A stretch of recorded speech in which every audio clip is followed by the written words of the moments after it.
반갑습니다. 모아바의 천은지입니다. 에너지 관리 기사를 준비 중인 여러분들 모두들 반갑습니다. 자, 이번 영상은요, 새롭게 준비를 해본 시리즈, 바로 에너지 주간 가이드 시리즈가 되겠습니다. 줄여서 에주가라고 한번 이름을 지어 보았는데요. 여러분들 꼭 시험에 시원하게 합격을 하시고 한잔 하셨으면 좋겠다라는 의미로 만든 이름이 되겠습니다. 이 에주가 시간에서는요, 제가 매주 여러분들에게 특정 개념을 설명을 드리고요. 개념 설명 후에 더욱더 중요한 거 뭐예요? 시험에 어떻게 출제되는지 출제 포인트를 짚어드릴 겁니다.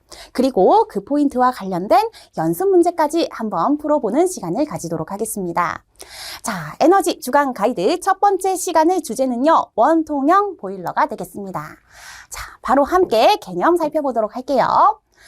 원통형 보일러라고 하면은 바로 기관 본체를 둥글게 어떻게? 원통 모양으로 만든 보일러가 되겠습니다. 입형 세워놓거나 또는 횡형 눕혀놓은 보일러, 이렇게 크게 두 가지로 나눠질 수가 있고요. 제가 간단한 구조 한번 그려드리도록 하겠습니다. 자, 제가 그려드린 거는 한 가지 예시예요. 물론 원통형 보일러도 다양한 형태가 있습니다. 자, 이 원통형 보일러는요, 기본적으로 원통 모양이에요. 제가 지금 누워있는 바로 횡형 보일러를 그려준 거예요. 자, 그리고 내부에 노통이 있습니다. 자, 노통이 예를 들어서 한 개 있다라고 가정을 해볼게요. 자, 이 노통이라는 것은 연소실입니다. 이 내부에다가 이제 버너를 두고 어떻게 연소를 시키게 되는 거예요. 여기에서 연료가 분사가 되고요. 또 공기가 주입이 되면은 이 노통 전체가 전열면이 되는 겁니다. 이 보일러동 내부에는요, 물이 가득 차 있습니다. 물론 꽉 차 있는 건 아니지만 이렇게 보일러 수가 차 있고요. 보일러라는 것은 기본적으로 이 물을 따뜻하게 데핍니다. 보일러 수를 따뜻하게 데피면은 얘네들이 증발하겠죠. 증발하면은 무엇이 생깁니까? 바로 뜨거운 증기가 생성이 됩니다. 이때 이 뜨거운 증기를 빼서 이용을 하는 것이 증기 보일러입니다.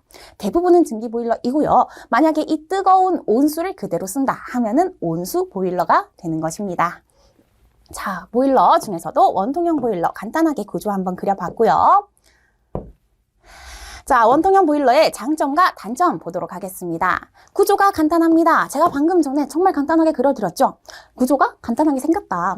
취급이 용이하다. 왜? 구조가 간단하니까. 그 다음 구조가 간단한 만큼 가격이 저렴하다. 자, 근데 항상 어떠한 설비든지 간에 가격이 저렴하면은 그에 따르는 단점들이 정말 많습니다. 자, 수부가 커서 보유 수량이 많거든요. 자, 요거는 장점도 되고 단점도 됩니다. 보유 수량이 많다. 수부가 크다는 거는 말 그대로 물이 들어있는 공간이 크다는 거예요. 이 원통 자체에 물을 채우면은 물이 많이 들어가겠죠. 따라서 수부가 크다. 물이 들어가는 곳이 크다. 보유 수량이 많다. 물을 많이 가지고 있어요. 자, 물을 많이 가지고 있으면은 부하 변동에 대응은 쉽습니다. 하지만 보유 수량이 많기 때문에 얘가 파열되는 경우에 피해가 더욱더 크겠죠. 자, 간단하게 생겼기 때문에 내부 청소라든가 수리 보수는 쉬운 편에 속하겠습니다. 자, 원통형 보일러는요, 아직 공부하지는 않았지만 항상 수관식 보일러랑 비교를 하게 되거든요. 자, 나중에 공부를 하겠지만 이 수관식 보일러는 효율이 정말 좋습니다. 따라서 원통형은 수관식에 비해서는 보일러 효율이 낮은 편에 속하겠습니다. 자, 그리고 보일러 자체에 원통형 보일러는요, 물을 많이 가지고 있어요. 물이 많기 때문에 그 뜨거운 물을 데피는데 시간이 오래 걸립니다.